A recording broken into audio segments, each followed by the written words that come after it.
प्रधानमंत्री नरेंद्र मोदी का smart police का मंत्र दिया है उन्होंने कहा है कि आधुनिक पुलिस का मतलब सख्त और संवेदन पुलिस है जो पूरी तरह से ट्रेंड हो, तेज तर्रार हो और आधुनिक कसौटियों पर भी खरे हो, यानी टेक्नो सेवी हो। प्रधानमंत्री मोदी ने यह बातें गुवाहाटी में डीजी कॉन्फ्रेंस में कही।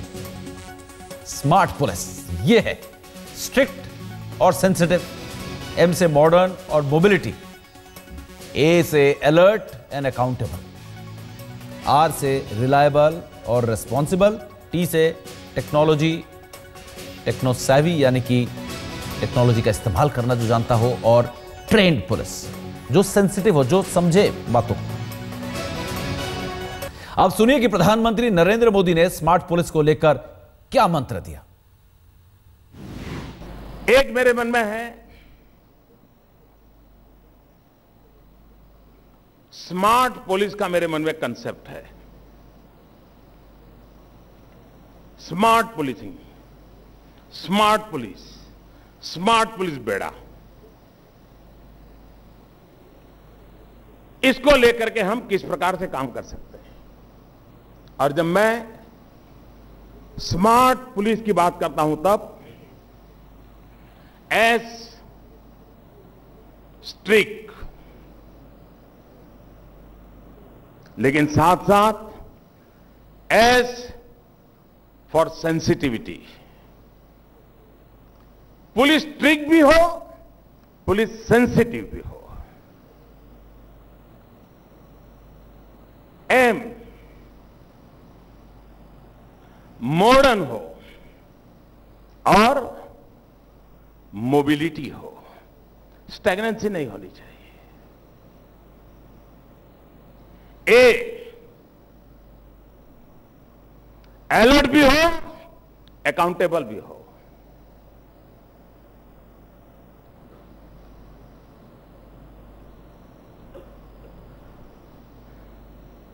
आर रिलायबल हो, रिस्पॉन्सिव भी हो। टी टेक्नो सेवी हो और ट्रेंड हो। Smart police S for strict and sensible, M for modern and mobility वाले, A for alert and accountable, R for reliable and responsive, T for techno savvy and trade. इन 5 बिंदुओं को लेकर के हम आगे बढ़े। मुझे विश्वास है हम पूरे पुलिस बेड़े में एक नई जान भर सकते हैं, एक नई चेतना भर सकते हैं। डीजी कॉन्फ्रेंस में प्रधानमंत्री ने पुलिस सुधार की वकालत तो की ही, उन्होंने गुप्तचर तंत्र, सीक्रेट सर्विस की अहमियत पर भी जोर दिया। उन्होंने चाणक्य नीति के हवाले से कहा कि अगर गुप्तचर तंत्र अच्छा हो तो शस्त्र की भी जरूरत नहीं पड़ेगी।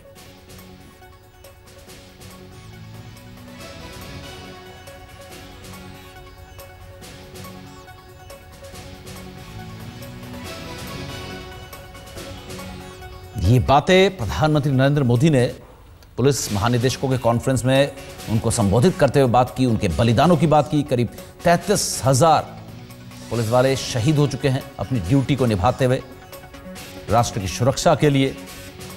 और गुप्तचर तंत्र पर जोर देते हुए उन्होंने ये कहा कि अगर गुप्तचर तंत्र सही हो तो अस्त्र शस्त्र की जरूरत ही ना पड़े। जिस व्यवस्था के पास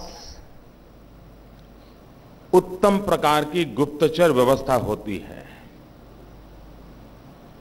उस व्यवस्था को कभी भी न शस्त्रधारी की जरूरत पड़ती है, न कभी शस्त्र की जरूरत पड़ती है, और शस्त्र के उपयोग की तो कभी आवश्यकता ही नहीं रहती है। और इसलिए रक्षा के क्षेत्र में सुरक्षा के विषय पर सर्वाधिक महत्वपूर्ण कोई इकाई होती है तो वो होता है गुप्तचर तंत्र। मुझे पहली आवश्यकता लगती है ये 33,000 बलिदान व्यर्थ नहीं जाने चाहिए।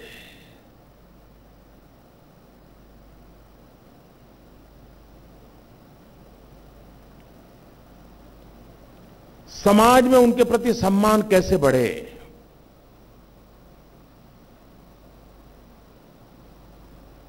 वो भी तो किसी मां का लाल था और ड्यूटी के लिए मरा है वो।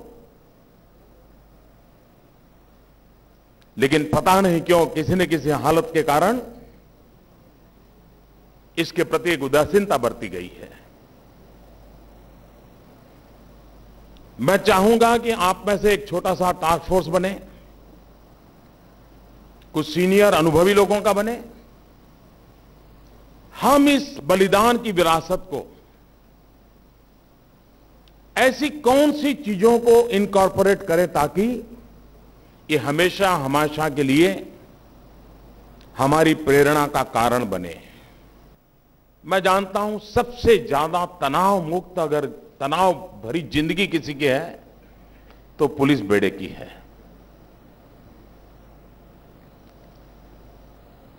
वो अपने जीवन को दांव पे लगाता है।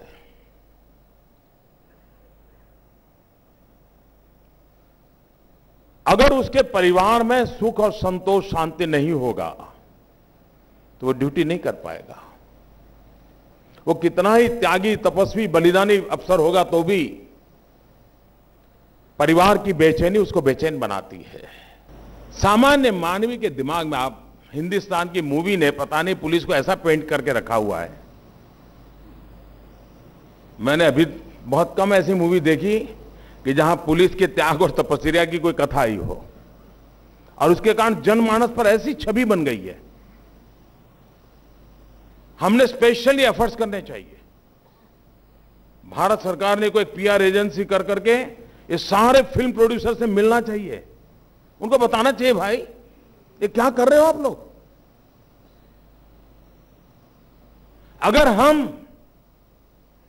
समाज की रक्षा करने वाली इतनी बड़ी शक्ति का सम्मान और गौरव नहीं बढ़ाएंगे तो उनकी बुराइयां भी कम नहीं होगी। प्रधानमंत्री भाषण देने के बाद प्रोटोकॉल तोड़कर पुलिस अधिकारियों के बीच पहुंच गए और पैदल चलते हुए अधिकारियों से मुलाकात की। जायजा लिया आज तक संवाददाता मौसमी सिंह ने।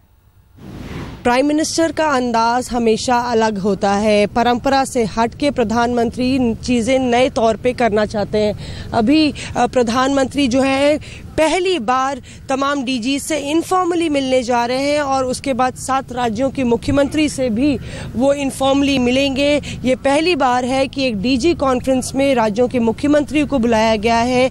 7 राज्यों के मुख्यमंत्री जो है साथ में प्रधानमंत्री के स्टेज पे बैठे हुए थे और अब देख रहे हैं कि प्रधानमंत्री का जो काफिला है वो जा रहा है। प्रधानमंत्री खुद पैदल चल के जा रहे हैं, उनकी गाड़ी में वो नहीं बैठे, थोड़ी ही दूर था, प्रोटोकॉल से हट के वो पैदल जो है यहाँ से उस बिल्डिंग में गए हैं जहाँ पे अब वो तमाम डीजीज से मिलेंगे और उसके बाद मुख्य राज्यों के मुख्यमंत्री से मिलेंगे और 9-30 पर जो चर्चा होने वाली है, जो सेशन होने वाला है, उस पर भी शिरकत करेंगे। जाहिर तौर पे इस डीजी कॉन्फ्रेंस में प्रधानमंत्री की नए अंदाज की छाप साफ दिखी। कैमरा पर्सन पिनाकी सेन के साथ मौसमी सिंह, गुवाहाटी, आज तक।